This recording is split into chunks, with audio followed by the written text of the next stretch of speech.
Hello everyone, today I will be presenting a detailed overview of the multi-dataset selection tool with a more live demo style presentation. So let's jump right into it. Just a bit about what I'll be discussing throughout the presentation. I'm going to cover how to set up the tool, how to build vector queries, how to build raster queries, and then how to build advanced queries.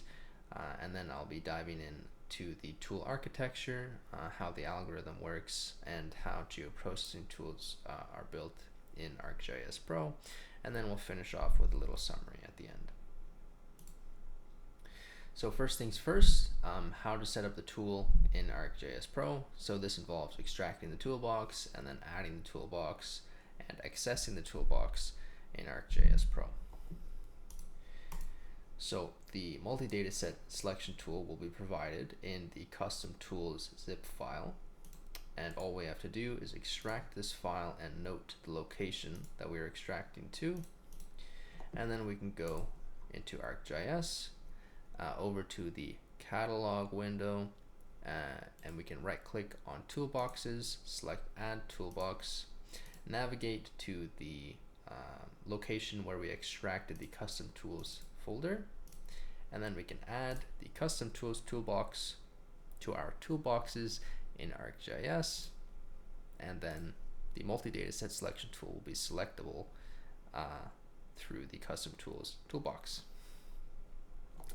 So with the tool set up in ArcGIS, we can look at building vector queries. So this includes the different vector parameters that are used, how to build vector queries, and then the different output options that we can select from. So when we open up the multi-dataset selection tool, we are provided with two parameters.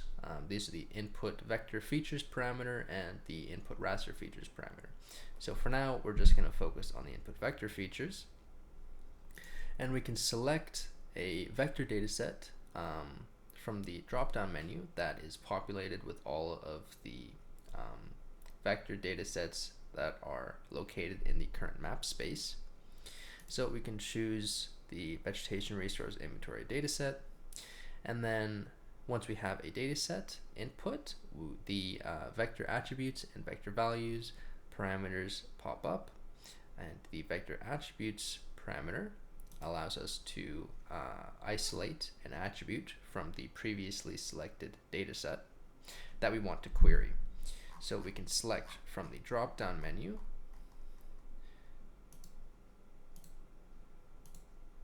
and then now that we have an attribute, the vector values parameter drop-down menu populates with all of the values associated with that attribute in that dataset.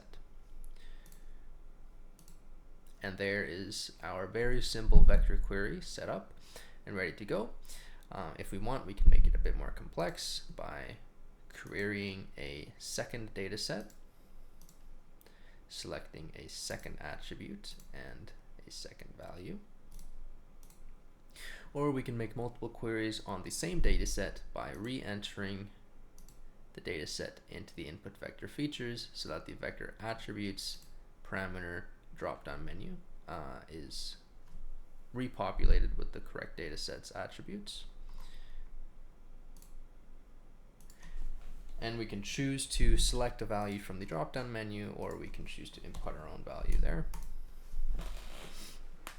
And then now, with our query set up, we can optionally choose to specify the type of vector expression used on the numerical queries.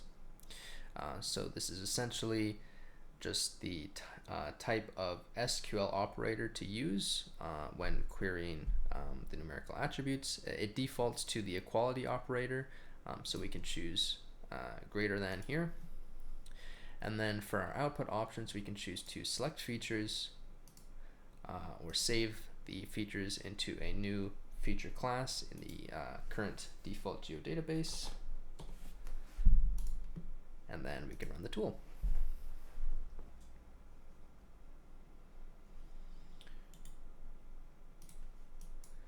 We will see that Essentially what the tool does is it takes the input data sets and the input queries, and it finds those polygons that match the queries within each different data set, and then it'll intersect all of the data sets. And what you see here in red is what was saved to the feature class, and that is the intersection of all those queries. And then what is selected is the polygons from the original data sets that were input to the tool, so that's the VRI and the forest, insect, and disease data sets.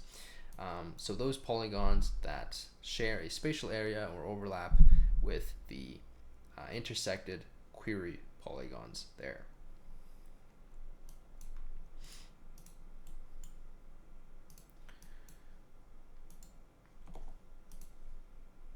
So next, we will talk about how to build raster queries, which is pretty similar workflow. So there's the raster parameters, and then building raster queries, and then the different raster output options. So this time we will choose to select a raster data set. We'll be looking at slope, and then the raster expression parameter and raster values parameter pops up, and essentially the raster expression parameter allows us to specify what operator we would like to use when querying the raster pixel values. So we can look for a slope that is greater than 25 and a slope that is less than 50. And you'll notice here that there's a little warning coming up on the input raster features that is specifying that there's no vector data sets currently selected, which may slow processing time due to lack of vector-based clipping. So we can choose to select a vector data set here and not query it, and that will be used solely for the purpose of clipping the raster values and to narrow down the raster processing extent to help increase the processing speed. So with that all set up, we can choose now to use zonal statistics because we have a vector features data set. And essentially what zonal statistics will do is summarize the raster pixel values within each clipping extent using the statistics type defined in the statistics type variable. This defaults to mean, and it is optional, but we can specify whatever type of statistics we would like to use to summarize those raster pixel values. And then we can select or save these features to the geodatabase and run the tool. And you'll notice that while the tool is running, we can choose to view the details, and in the messages tab, while the tool is running and once it's completed, the tool will provide update messages as to where the algorithm is at in terms of processing and what it is currently processing, what it's doing, and how many polygons are currently selected at each stage of processing.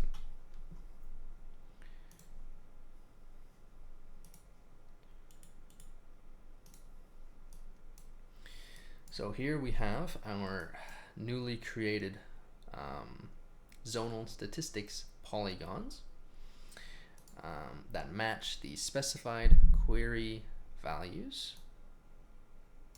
You'll see here that the slope is greater than 25 and less than 50.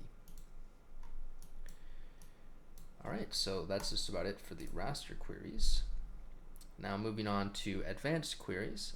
This is essentially just combining vector and raster vector and raster queries, and we will display this by going through a couple examples, both analyzing stand characteristics and looking at some precise site selection. So I have pre-built some queries here just for time's sake. And essentially this first query is looking at identifying forest stands with a dominant species composition of at least 50% red alder and a canopy height exceeding 25 meters with an average eastern facing aspect here from the raster section. And we've selected zonal statistics for this one, and we're using the mean pixel value within each zone. So we'll run the tool here. You can see the messages specify the queries that is being performed.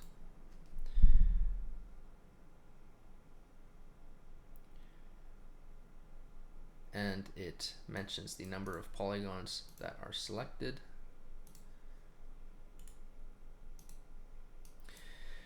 And then here we have our output polygons that match the specified query. We can take a look at the attribute table, and we see that all of the attributes from the data sets that were input to the tool are maintained in this new feature class.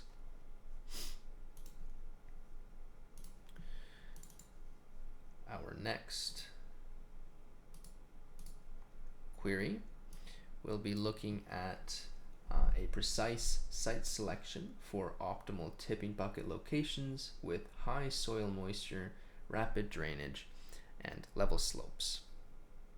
So in this query, we are choosing not to use zonal statistics, so we will be querying each individual raster pixel for a more precise analysis. So we can choose to run that.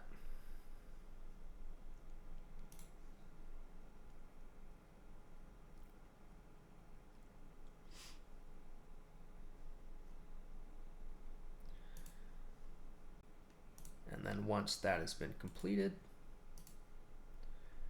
we can browse the precise pixel locations that match the specified query. So it's really just adding an extra level of abstraction, whether you'd like to look at each pixel individually or query each vector zone.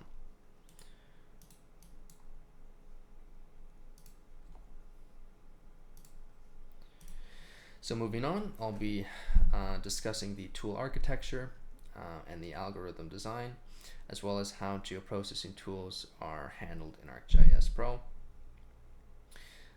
So geoprocessing tools in ArcGIS are comprised of three main components. There's the parameter component, the validation, and the source code components. So we can go to the properties of the multi-dataset selection tool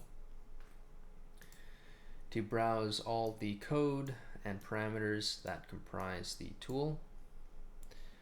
And so first looking at parameters, parameters are really how they really determine how the tool interacts with the source code, as well as how the user interacts with the tool.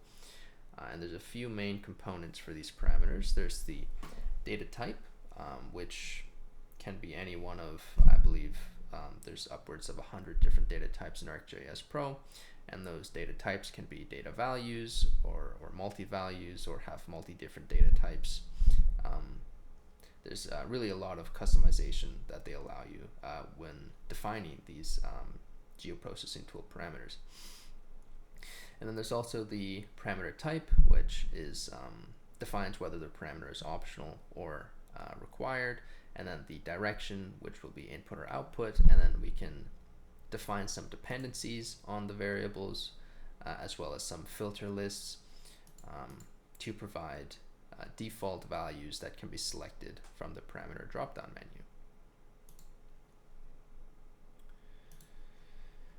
Moving on, we have the validation component, which is a critical step of the tool interaction process, and it occurs each time there is any change in the tool, and it really encompasses everything that is done before the run tool button is pressed, so before the tool is executed.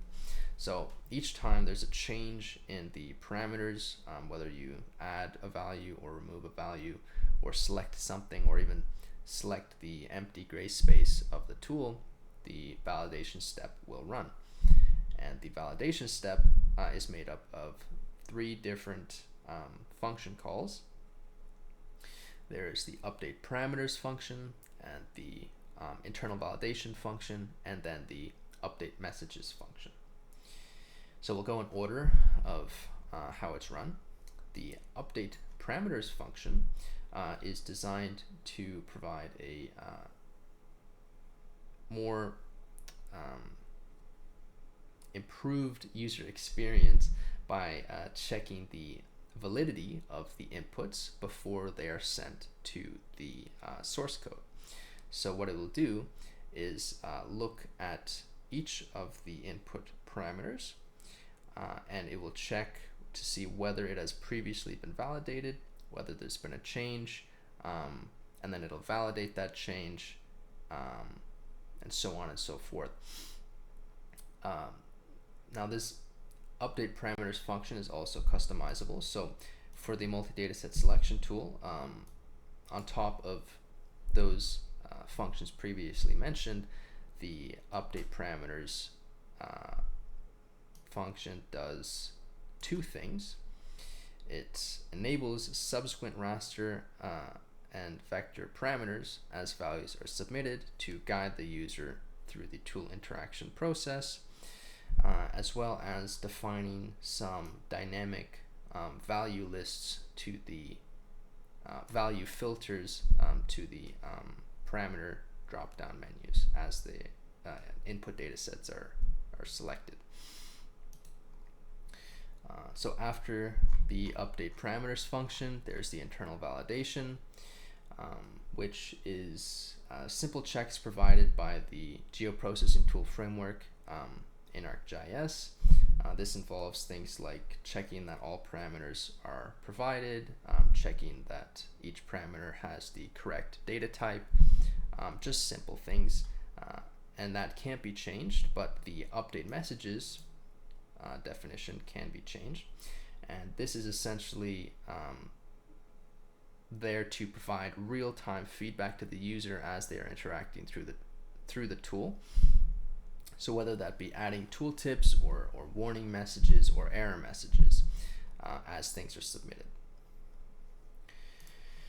So moving on to the execution code or source code, is the source code is really where the most of the geoprocessing is done. Well, all of the geoprocessing, and it's really the backbone of the custom geoprocessing tool. So the source code has a few different steps in the multi-dataset selection tool. There's the initialization, where it will gather the input parameters from the validation code and run the script. And then there is the vector processing, and then the raster processing, and then it will consolidate the vector and raster results and prepare them for output, whether that be saving them to a geodatabase or selecting features as defined by the user. So we'll begin by doing a quick overview of the vector processing. So first, the input parameters, the input vector parameters are unpacked, and the where clauses are made, and they are associated with their the correct data set and stored in a dictionary. And then that dictionary is queried, and each of the keys in the dictionary is queried, and a temporary layer is made, and then all of those temporary layers are intersected to provide the final vector result. And then moving on to raster processing. Similar to vector processing, the input parameters are unpacked. It applies any masks, if available, to narrow down the processing extent. And then it builds the queries and associates them with the correct data sets inside of a dictionary, similar to vector processing. And then instead of querying the temporary layers, the raster pixels are either extracted, either the raster pixels are extracted individually or the zones, raster zones are queried, and then that is saved as the raster output before moving on to the consolidation step, which is essentially just determining whether there is a raster result and a vector result, and then finding what the correct output should be based on what input there is, and then preparing that input for output back to the ArcGIS application.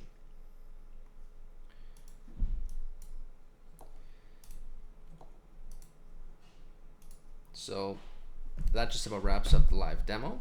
I'll finish things up here by doing a quick summary. So some of the tool accomplishments.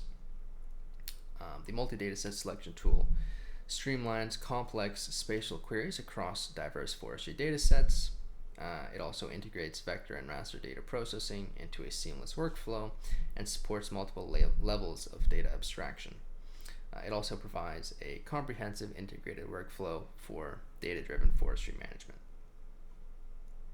Some potential applications, first and foremost, is to query a variety of forestry data sets, including digital elevation models, terrestrial ecosystem models, and vegetation resource inventories, as well as analyzing terrain characteristics and stand attributes. Now, the multi-dataset selection tool is adaptable to a wide range of environmental monitoring and resource management tasks, and it promotes data-driven decision-making in a variety of environmental management scenarios. Some interesting feature steps for the tool would first be to optimize raster processing speed. So we can do this by refining geoprocessing workflows for better handling of high-resolution data sets, or streamlining the intermediary steps with pre-processed inputs like polygonized rasters, so we don't have to do it every time. We can also look at improving the user experience and the UI by simplifying workflows, by reducing redundancy in dataset entries and queries, also expanding vector expression capabilities for precise numerical queries.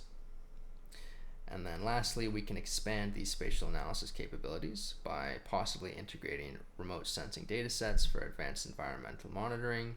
This would include things like hyperspectral imagery, thermal infrared data, or synthetic aperture data, radar data as well. So that just about wraps up everything that I wanted to discuss. Thank you for watching, and if you have any questions, please feel free to reach out to me.